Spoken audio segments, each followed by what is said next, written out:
Estás en Historias para relajarse, un lugar pensado para ti, para que bajes el ritmo, para que te detengas y te des permiso de descansar. Aquí no hay urgencias ni demandas, solo cuentos suaves que fluyen con el ritmo de tu respiración. Cada palabra es una invitación a soltar. Antes de empezar, cierra los ojos por un instante. Observa cómo te sientes sin juzgar. Respira con naturalidad, sintiendo cómo cada parte de tu cuerpo se rinde un poco más al descanso. Este momento es solo para ti. No hay que entender nada, no hay que hacer nada, solo estar. Enseguida comenzará una historia diseñada para calmar la mente y ablandar el corazón. Escúchala como si fueras un niño, como si el mundo se hubiera vuelto más simple por un momento. Que esta historia sea un refugio. Que esta noche descanses de verdad.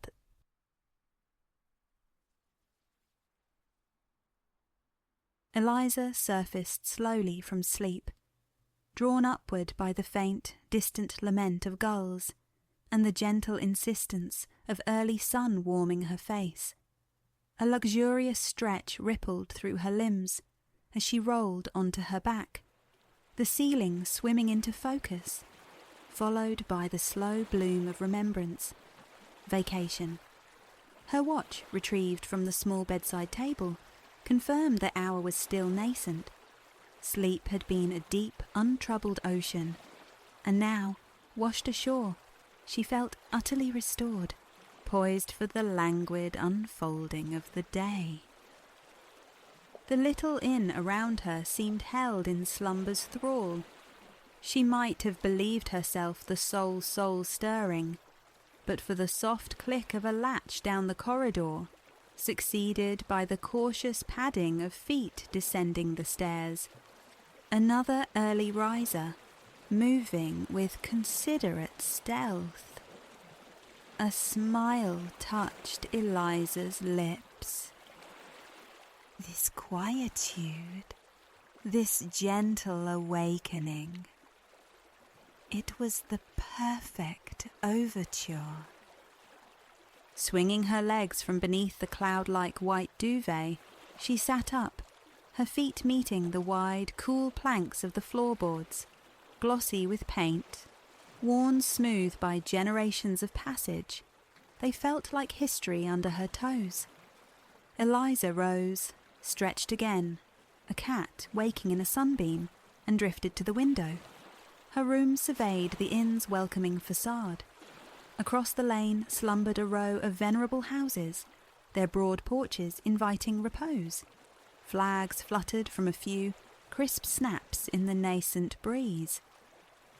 Bicycles leaned here and there, among them the comfortable old-soul cruisers, often seen tracing paths near the shore, invariably painted in cheerful hues, like lemon yellow or coral pink. Through the glass, she watched surfers, silhouettes against the brightening east, trekking inland, their vibrant boards tucked under their arms. They'd undoubtedly greeted the dawn, tasted the morning waves for hours already. Dripping, they radiated a contented exhaustion as they ambled back towards unseen vehicles, likely dreaming, Eliza mused, of substantial breakfasts. Shifting her gaze, she peered sideways along the building's face, taking in the charming bay windows and the festive window boxes spilling over with cascades of petunias. The porch below beckoned, arranged with rocking chairs and small tables perfectly sized for a steaming mug or a sweating glass of lemonade. One lone guest already occupied this haven, lost in the rustling pages of a newspaper, a curl of steam rising from a cup beside him. Eliza filed away a mental bookmark. Find time later. Surrender to a rocker. She and her friend Maya, nestled in a similar cosy room just down the hall, had arranged to meet for breakfast when the inn's restaurant stirred to life. This seaside escape had been a spontaneous pact, a shared yearning for a shift in perspective, a different air to breathe. And now, breathing it, Eliza knew their impulsive choice was inspired. This small enclave was an idyll, a pocket of tranquility comprising little more than the inn, its quiet neighbouring lanes, and a simple roadside kiosk offering snacks, coffee, and forgotten necessities.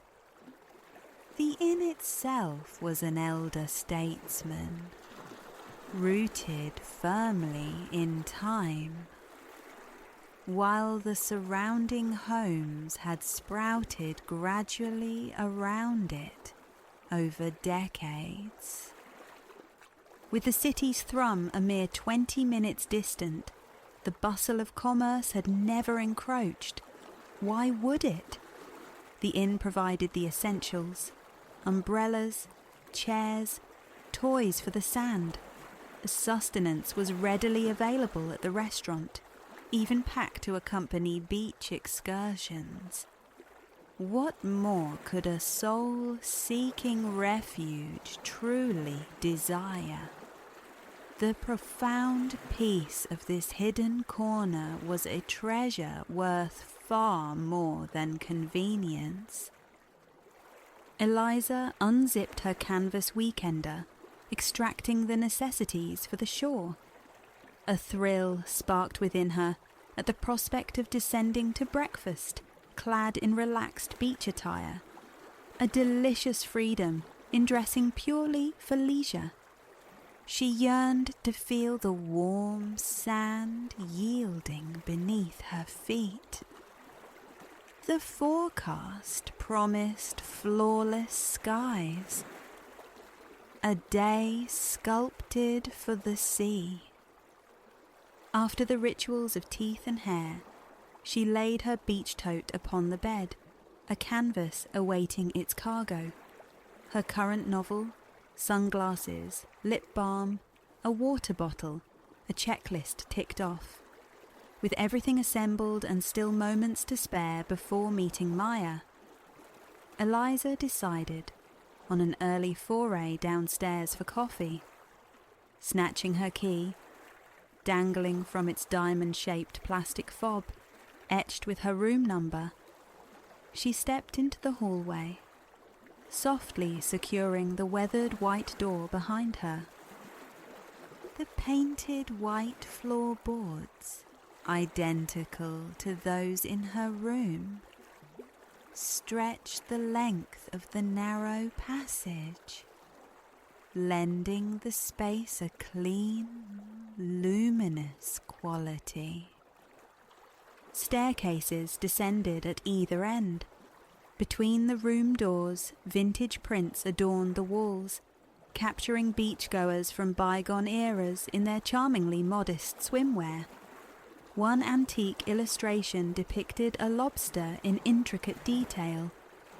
Eliza chose the longer route, traversing the hall to the farther staircase, and descended into the lobby's quiet embrace. The front desk stood unattended, a small bell resting upon it, a silent invitation for immediate service. Yet, since her arrival, Eliza hadn't witnessed its summons. Haste had no place here. Slipping into the well-appointed coffee nook, she selected a mug, filling it with a dark, steaming brew from the dispenser. A tentative sip elicited an appreciative nod. The inn understood the art of good coffee. Only a few minutes remained until Maya would materialize. Pushing open the screen door, Eliza stepped onto the generous porch. The man with the newspaper had vanished, leaving the space entirely hers. She settled into a wicker chair, placed her mug on a nearby table, and leaned back, letting the gentle motion begin. Even at this early hour, the air was balmy, caressing. A soft breeze stirred, teasing loose strands of hair from her ponytail. She felt she could drift into slumber right there, linger all day, but the siren call of the beach was too strong. A few minutes later, the screen door creaked open again, and Maya poked her head out. "Morning," she greeted. "Ready for sustenance?" Together they navigated towards the inn's restaurant. A welcoming host greeted them warmly, guiding them to the screened side porch. Delight sparked as they were shown to a cosy table for two, nestled in a sun-drenched corner. Their server poured ice water from a charming carafe into their glasses, took their orders with a smile, and promised a swift return. While awaiting their meal, the two friends pored over a paper takeout menu, already anticipating lunch on the sand. The offerings were tempting: chilled sandwiches, boardwalk classics like grilled cheese and hot dogs.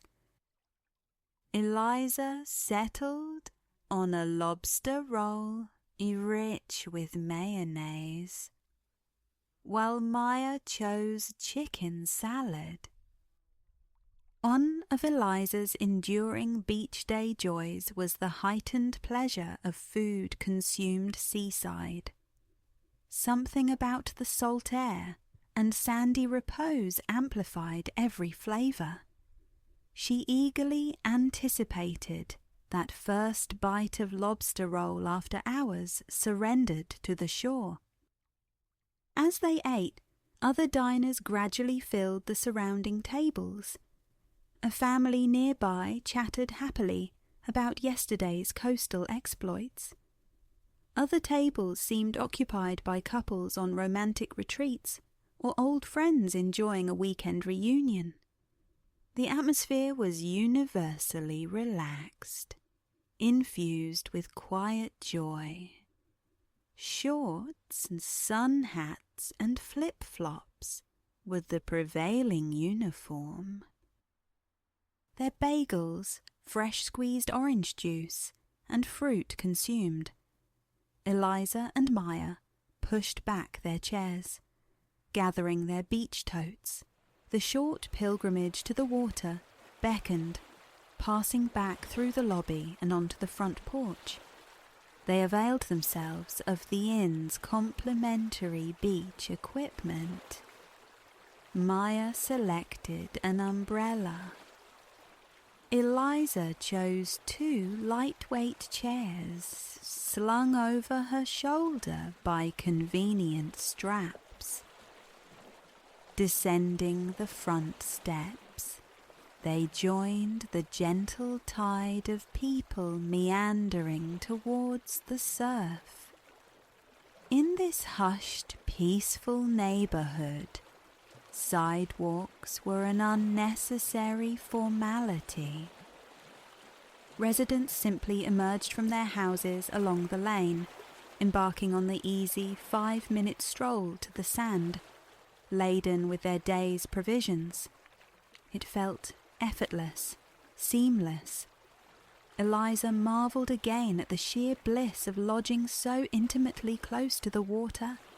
Location was everything. Within minutes, the friends stood at the top of the steps leading down to the beach, an inviting ribbon of gold stretching before them. Fortune favoured them with low tide. The strand was at its most expansive. Children, arriving with parents, instantly shed their sand pails and raced towards the water's edge, shrieks of delight trailing behind them. Their parents chuckled, scanning the sand for spots likely safe from the encroaching tide, at least until early afternoon. Eliza and Maya followed their lead, planting their umbrella in the dry, soft sand well above the damp, packed shoreline recently kissed by the waves. Travelling light, just the two of them. Their setup was swift, umbrella unfurled, chairs positioned to face the gently glittering surf sinking into her seat. Eliza released a profound sigh, closing her eyes. The rhythmic shush of waves drifted soothingly across the sand, punctuated by the occasional faint cry of a gull. A light breeze carried the invigorating tang and elusive taste of salt. She wished she could bottle this moment, suspend time. This was perfection. For a spell, they sat in companionable silence, absorbing the profound beauty of the place. Then, easy conversation flowed for a while.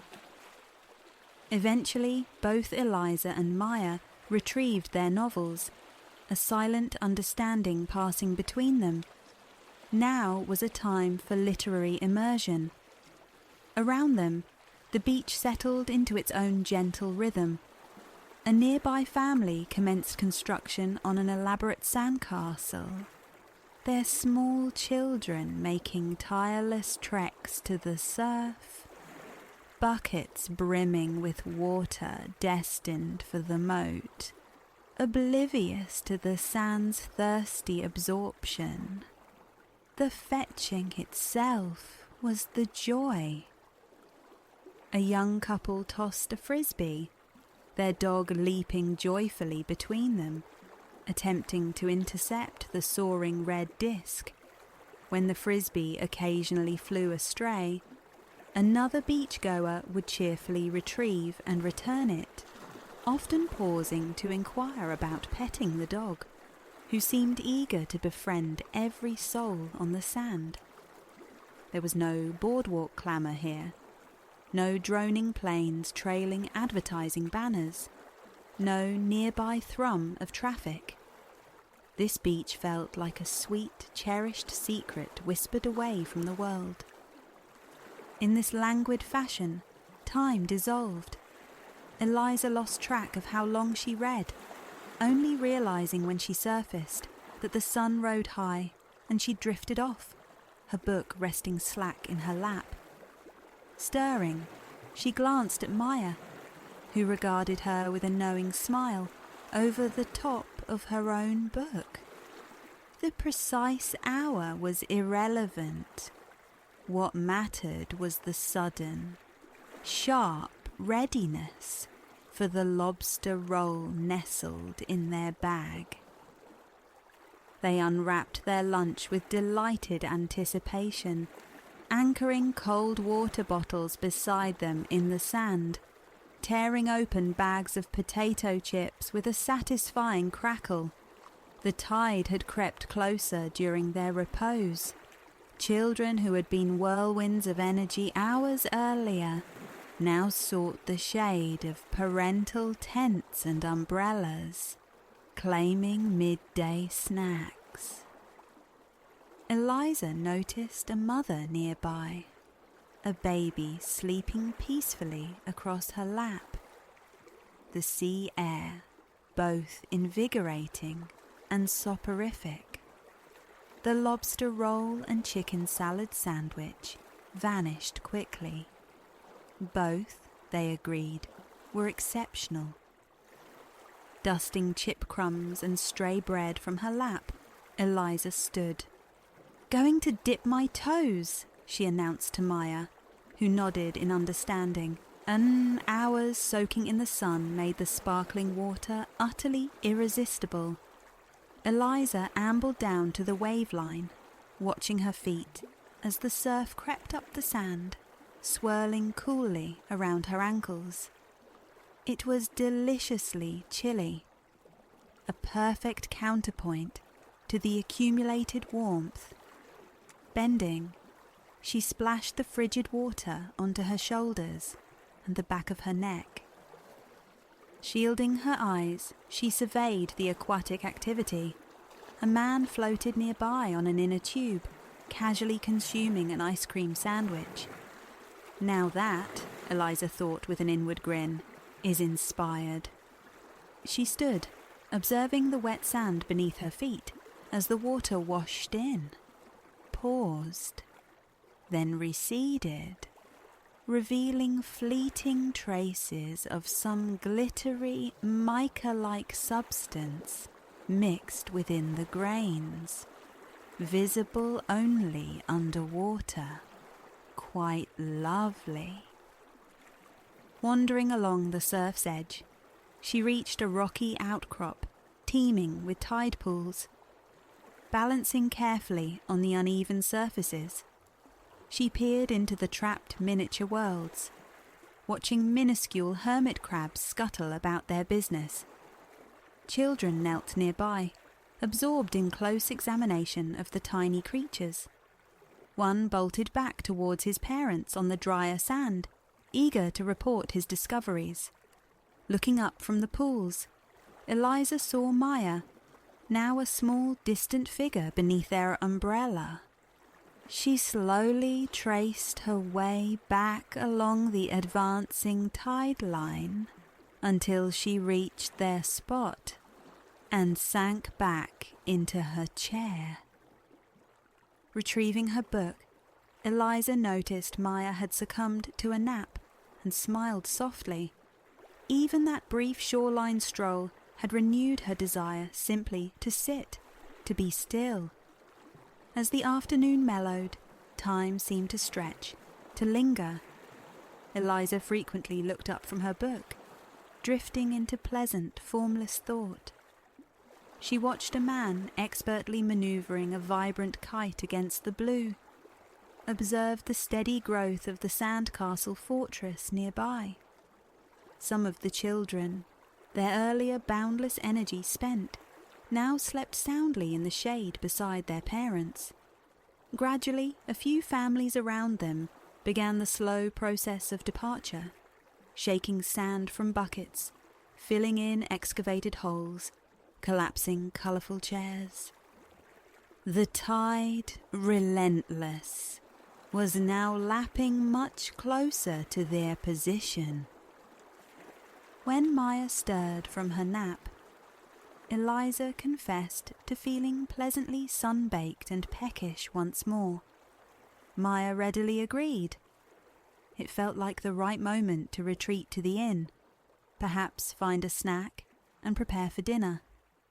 Gathering their belongings and the borrowed beach gear, they slipped on their flip-flops and ascended the stone steps leading back to the quiet street. The late afternoon buzzed with gentle activity. Beachgoers trickled away from the water, but life also spilled out into the yards of the houses lining the lane. At one sprawling home, a family engaged in a light-hearted game of croquet. Next door, preparations were underway for an outdoor meal, a table being set while children tumbled in and out of the house. Some youngsters appeared freshly bathed and dressed for the evening. Others, still gloriously sandy in swimsuits, likely awaited their turn, chasing each other through the grass with dripping popsicles. Eliza and Maya soon regained the inn, gratefully depositing the umbrella and chairs on the porch. After a thorough dusting off, they carefully returned the borrowed items to their designated spot, ready for the next guests. Stepping into the lobby, they were met with a delightful surprise. Afternoon coffee hour was in full swing. Not only were hot beverages and iced lemon water available, but trays of warm chocolate chip cookies lay waiting, each nestled in its own neat paper sleeve. Eliza selected one that looked particularly promising, smiling as she slid it free and took a bite. Soft, studded with slightly melted semi-sweet chips, and dusted with large crystals of sugar. It was perfect. Sinking into 2 plush easy chairs in the lounge area, Eliza and Maya grinned at each other, savouring their cookies in contented silence. A perfect bridge to their later dinner reservation. They watched the quiet ebb and flow of guests through the lobby for a while. Familiar greetings were exchanged. Others approached the desk attendant with quiet inquiries. After a bit, Maya suggested they separate for a while, to rest and refresh in their respective rooms. They agreed readily, deciding to reconvene at twilight for a stroll through the neighbourhood before dinner. In single file, they climbed the old wooden staircase. On the upper landing, they parted with a wave, promising to meet downstairs soon. Eliza fitted her key, with its familiar plastic fob, into the lock. The satisfying clunk echoed slightly as the door swung inward. Her room welcomed her, bathed in late afternoon sun pouring through the window. The bed a haven of piled white linens. She sighed, a breath of pure contentment. After showering and changing, Eliza curled up in the decadent orange velvet chair positioned by the window. From this regal perch, she watched people strolling along the lane below.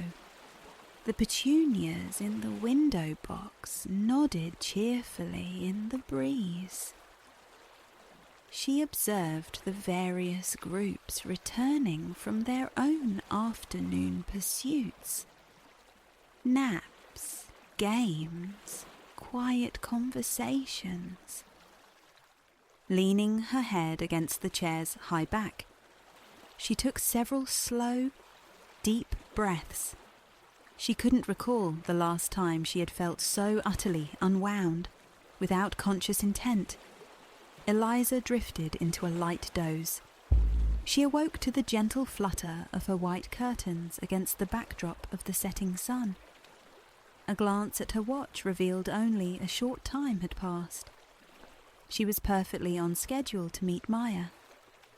Rising, stretching languidly, she circled the room, collecting her small purse and key. She slipped quietly back into the hallway, locking her door just as Maya emerged from her own room a few doors down, doing the same.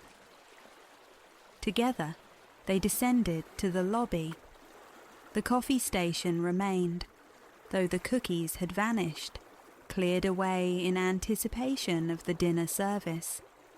Peeking into the restaurant, Eliza saw servers arranging tables, seating the first diners of the evening.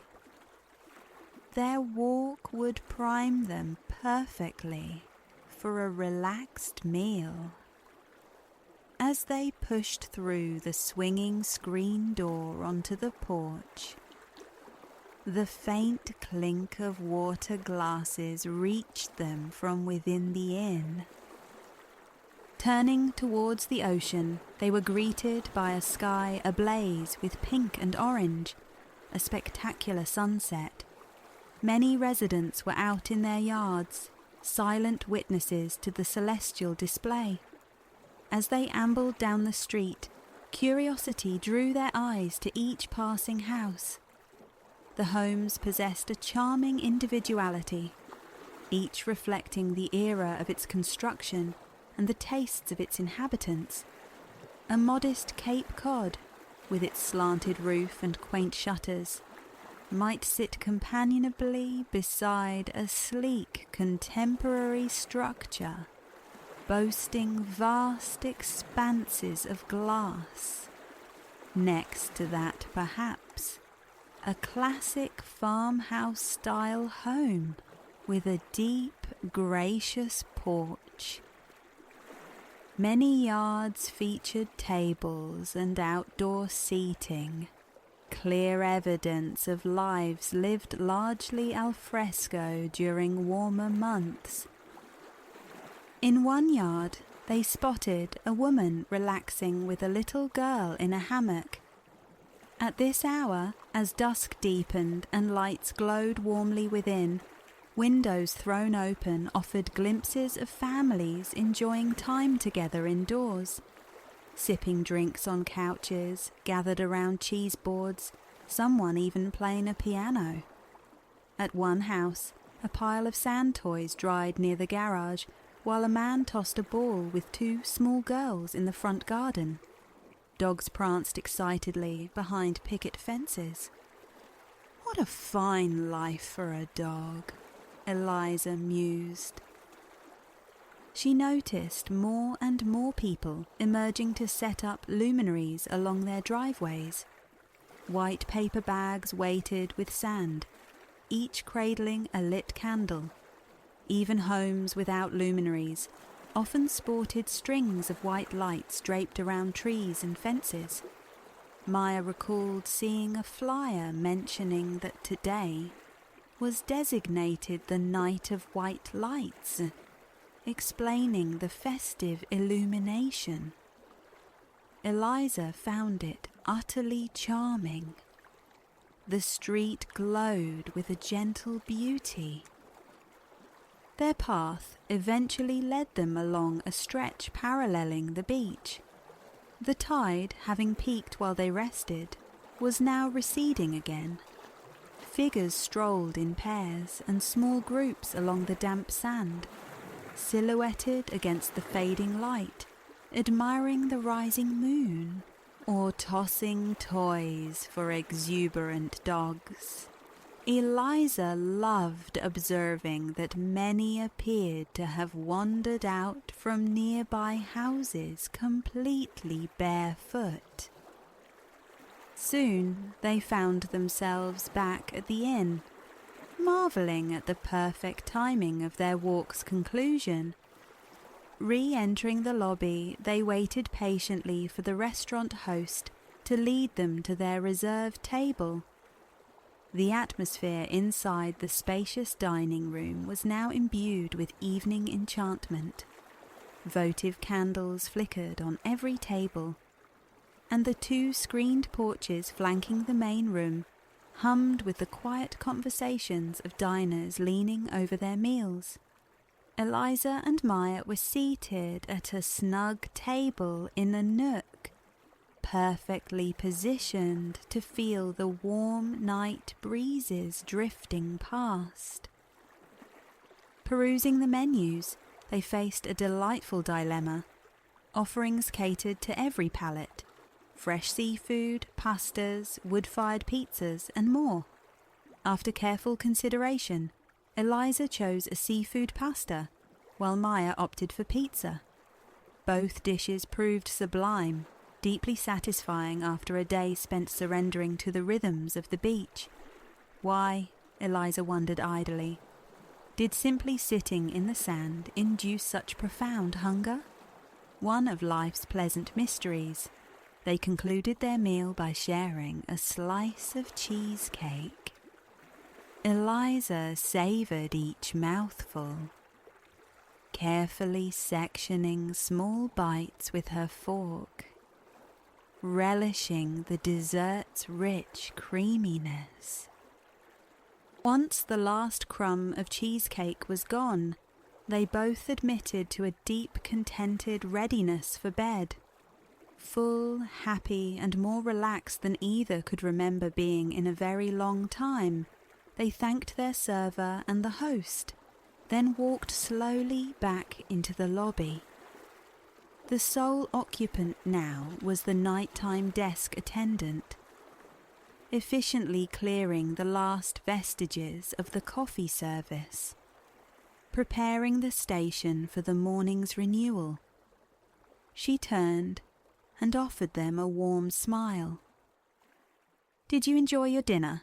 she inquired softly. They both nodded, affirming its excellence. And it truly had been.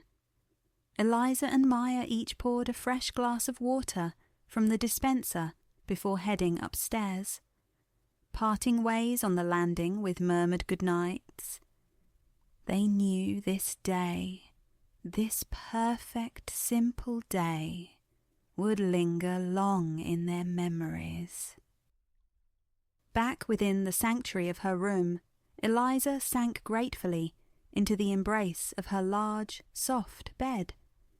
Gazing around with quiet appreciation, she reflected on the profound loveliness of the place. The windows remained open to the balmy night, admitting the occasional drift of conversation or the whir of a bicycle passing on the street below. Propping herself against a mound of white pillows, she angled her book into the golden circle of light cast by the bedside lamp. The silence within the room felt absolute, cocoon-like, a peaceful bubble floating within the larger world of the seaside town outside. She'd intended perhaps to finish her novel, but soon her eyelids grew heavy. Sleep beckoned. Setting the book aside for the morrow, she flattened the pillows, reached over, and extinguished the lamp. Turning onto her side, she watched drowsily, the slice of moonlight painting a pale stripe across the white floorboards. In the darkness, she thought, only half awake, everything here seemed rendered in gold and white. The salt-tinged breeze stirred her curtains once more, as she surrendered to sweet dreams.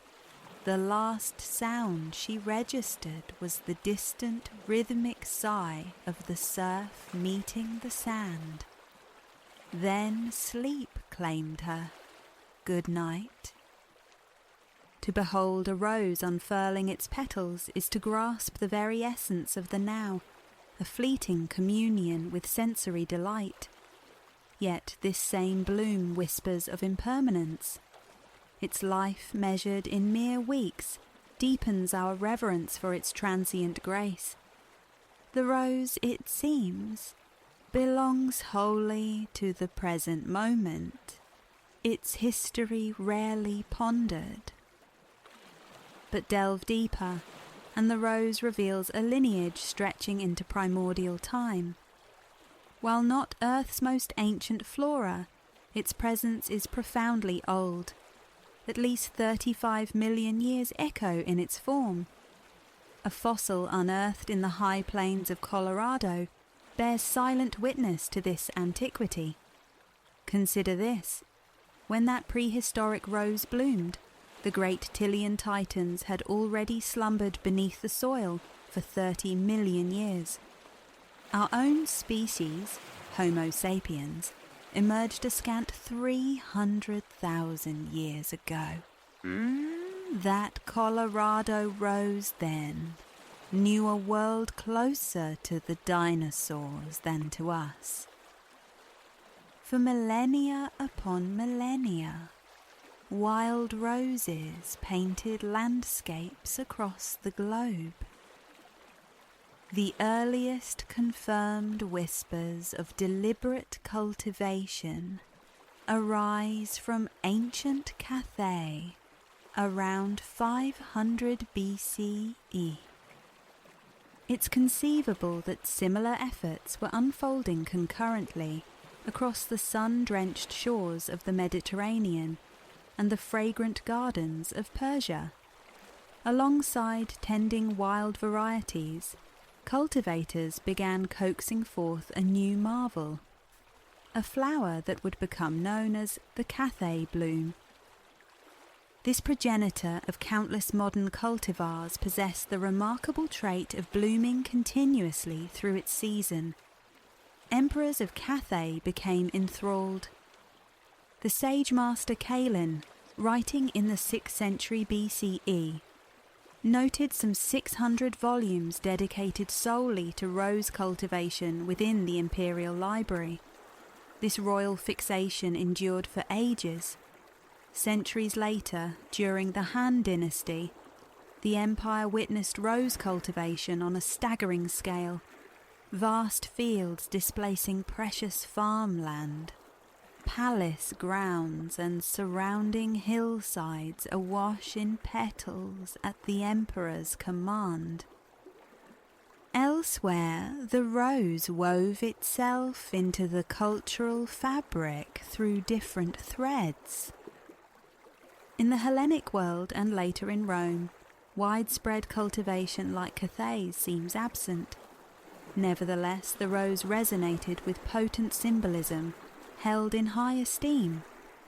Perhaps it was here, under Grecian skies, that the rose first became an emblem of love's fire. Lyra, the Greek embodiment of love, and her Roman reflection, Aurelia, were inextricably linked to the flower. Imagine the goddess, as depicted in Renaissance artistry, rising from the ocean foam upon a shell, while winds scatter cascades of pink roses around her nascent divinity. Myths entwined Lyra with roses.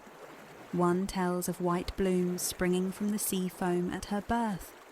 Another recounts how a thorn pierced her foot, her divine blood staining white petals forever crimson. Like Lyra, Aurelia reigned as the deity of roses, love, and unions in Rome. Devotees brought roses as offerings to her temples. The flowers frequently graced bridal garlands. Here, perhaps, lie the western roots of the rose's enduring romantic connotations. But the rose held other meanings, veiled and profound. For the Romans, it became a cipher for confidentiality. A single rose hung upon a door signified that discussions within were sacrosanct. This practice evolved into adorning banquet hall ceilings with roses. Guests, even when sub vino, under wine's influence, remained sub rosa, under the rose. A floral reminder that words spoken must remain sealed within those walls. Intriguingly, this tradition too finds mythological roots. Amor, a god of love himself, once gifted a red rose to the god of silence. Amor sought to ensure his own mother Aurelia's amorous escapades remained unspoken, bribing silence with the flower's beauty. In Roman times, roses served vital ceremonial roles. Across the vast empire, the Rosalia festival saw garlands of roses and other blossoms laid upon burial sites. Here, the rose spoke of a different love, remembrance, hope, the promise of rebirth. Showers of petals rained down during triumphs celebrating returning generals. Though these ancient rites have faded, the rose retains a sacred presence in Rome today. The venerable Pantheon, once a temple to all gods, now stands as a Christian basilica. Each year at Pentecost, a breathtaking ceremony unfolds. Tens of thousands of rose petals drift down through the oculus, the great eye in the dome, blanketing the marble floor below. A fragrant falling miracle symbolizing the Holy Spirit's descent. Yet, alongside spiritual gravity, the rose could signify opulence, even decadence. Consider the notorious tale of Emperor Valerius from ancient Rome. Ascending to power at 14, his brief reign was marked, legend claims, more by revelry than rule. At one infamous feast he orchestrated such an avalanche of petals from the ceiling that his guests were nigh smothered beneath the fragrant tide. A later painting vividly captures the scene. The young emperor lounging, oblivious, while his companions vanish into a pink sea. Another ancient echo speaks of Queen Neferura of Egypt, who wielded roses as instruments of seductive power.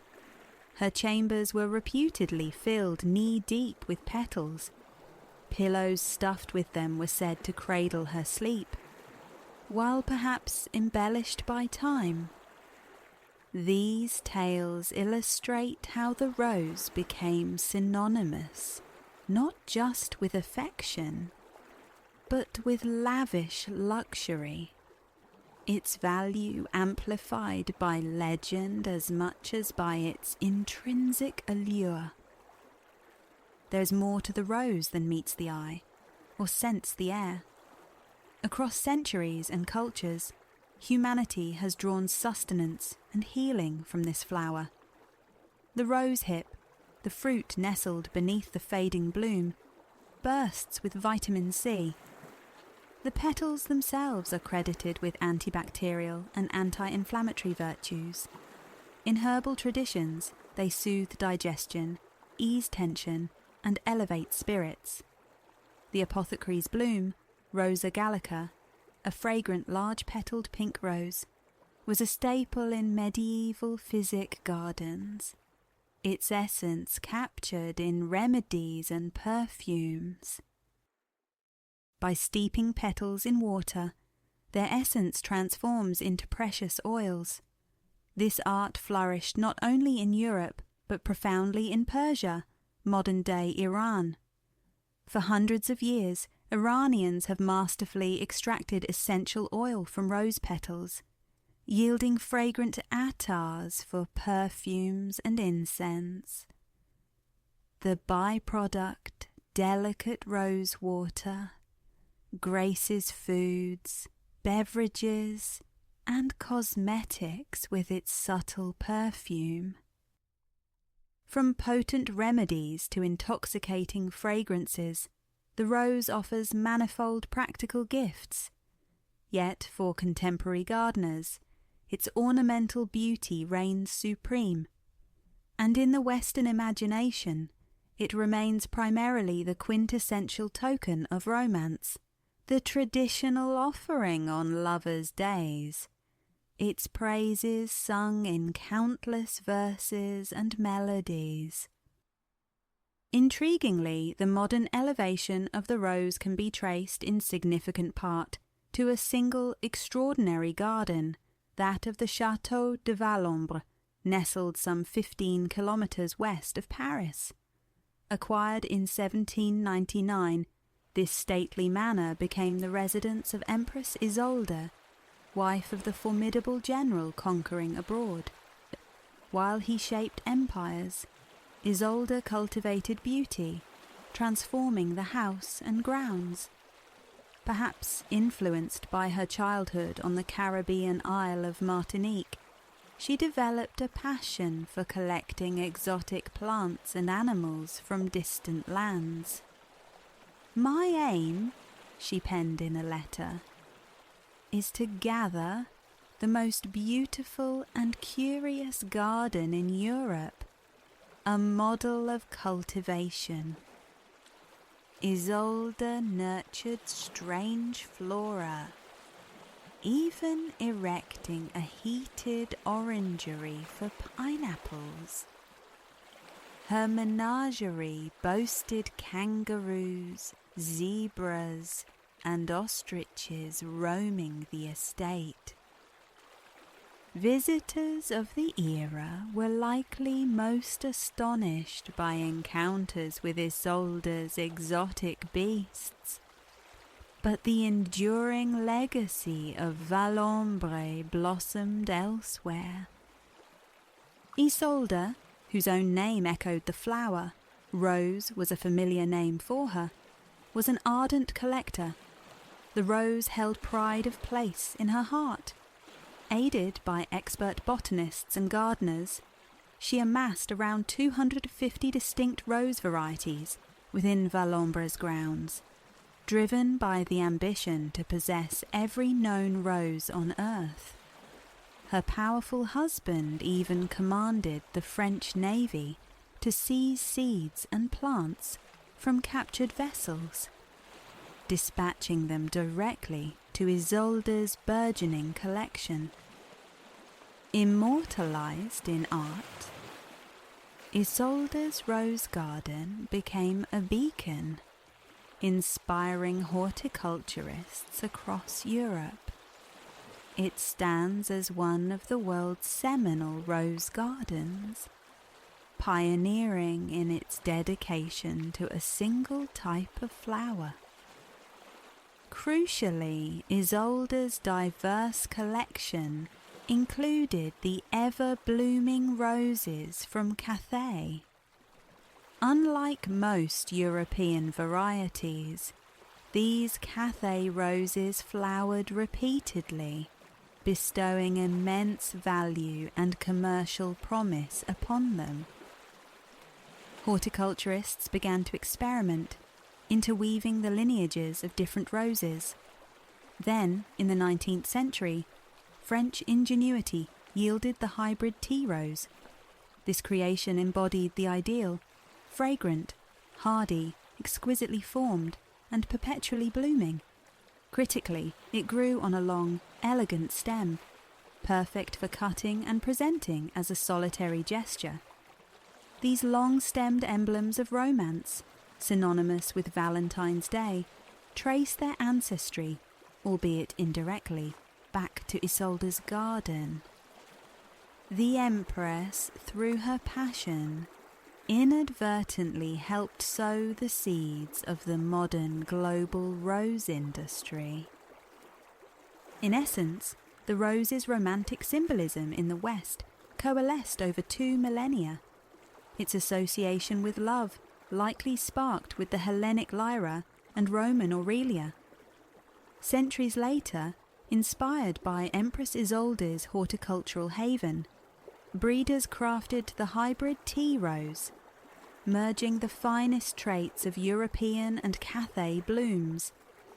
This commercially appealing flower became the favoured romantic gift, its popularity further cemented by the Victorian penchant for imbuing flowers with specific meanings. But the chronicle does not conclude there. Gardeners today continue the quest, cultivating and creating novel rose varieties, echoing the experimental spirit ignited by Isolde's collection. To birth a new rose, a breeder selects 2 parent plants possessing desired traits, perhaps one for its specific blush of pink, the other for its potent, sweet perfume. Pollen is carefully transferred between the chosen parents, mimicking nature's bee-assisted dance. This cross-pollination yields a rose hip, the fleshy fruit cradling the seeds of potential. Once ripened, these seeds are harvested, stored, then sown under glass. Seedlings showing promise are transplanted outdoors, observed for their garden performance. This meticulous cycle repeats, focusing on progeny exhibiting the sought-after characteristics. Professional breeders might conduct up to 100,000 crosses, dedicating years to producing just a few successful new hybrids. They emerge in every conceivable hue, from deepest crimson to ethereal pastels, bearing names as lovely as their petals: Moonstone, Lavender Symphonies, Velvet Fragrance. And all the while, an ancient sentinel endures, a rose bush growing, blooming, year after patient year. Unlike the breeder's careful constructs, This entity is pure, untamed nature. Known as the 1,000-year rose, it clings steadfastly to the walls of Hildesheim Cathedral in Germany. It bears no resemblance to the long-stemmed Valentine's offering or Isolde's meticulously pruned specimens. It is a wild, sprawling climber, 10 metres tall, ascending the ancient brickwork, a variety of dog rose. For most of the year, it appears as a tangled mass of woody vines. But come late May, it erupts in a profusion of delicate pale pink blossoms, releasing a subtle fragrance. They call it the 1,000-year rose, for legend holds it dates back to the cathedral's founding in the 9th century. The story tells of an emperor discovering, midsummer, a snow-covered mound inexplicably crowned by a blooming rose bush. He decreed a cathedral be built precisely there, embracing the miraculous plant. Through centuries it grew, even surviving the cathedral's bombing in the Second World War. The allure of most flowers is achingly brief, yet the 1,000-year rose possesses a semblance of eternity. Each year its blooms arrive and depart, only to return again, an enduring symbol of hope and renewal. And perhaps herein lies the rose's deepest beauty. It resides not solely in the vibrancy of its petals or its celestial scent, but in the profound meanings we have woven around it. Though individual blossoms fade, the significance of the rose persists, as tenacious and timeless as that first ancient flower. The rose that unfurled its petals 35 million years ago.